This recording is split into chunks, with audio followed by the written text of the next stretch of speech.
अपने अपने माता पिता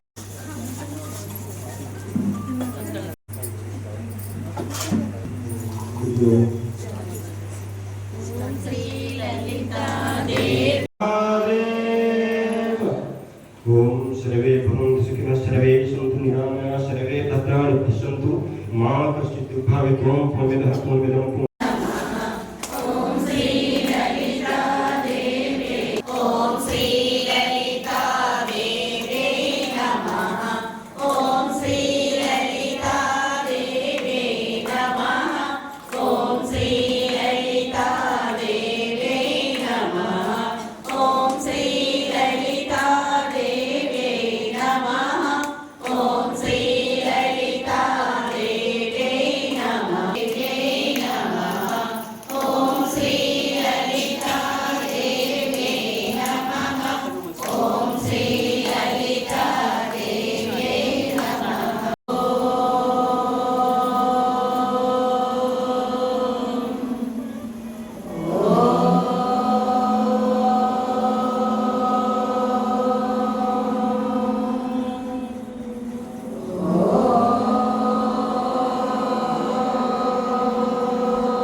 श्रीमाता श्री महाराज्ञी श्रीमत्सिंहासनेश्वरी चिरग्निकुण्ड सम्बोधा देवकार्य समुद्यता उदर्भानुसहस्राभा चतुर्बाहु समन्विता मनोरूपेक्षु कोदण्डा पञ्चतन्मात्रसायका निजारुण प्रभापूरा मज्जब्रह्माण्डमण्डला चम्पकाशोभपुन्नागा सौगन्धिकलसत्कचा कुरुविन्दमणिश्रेणी कनकोटीरमण्डिता अष्टमी चन्द्रविभ्राजा दलितस्थल स्मरमाङ्गल्या गृहतोरणचिल्लिका वक्त्रलक्ष्मी परिवाहा चलन्मीनावलोचना नवचम्पकपुष्पाभा नासादण्डविराजिता नासाभरणभासुरा कदम्बमञ्जरी क्लुप्ता कर्णपूरमनोहरा आटङ्कयुगलीभूता तपनोडुपमण्डला पद्मरागा शिलादक्षा परिभाविकपूलभू नवविद्रुमबिम्बश्री नक्कारिधरणज्या कर्पूरवीटिकामोदा समाकर्षद्दिगन्तरा निजसल्लापमाधुर्या विनिर्वंसितगच्छति मन्दस्मितप्रभापूरा मज्जत्कामेशमानसा अनाकलितसा सूत्रशोभितकन्दरा कनकाङ्गदकेयूरा कमनीया पुरान्विता रत्नग्रेवेयचिन्ता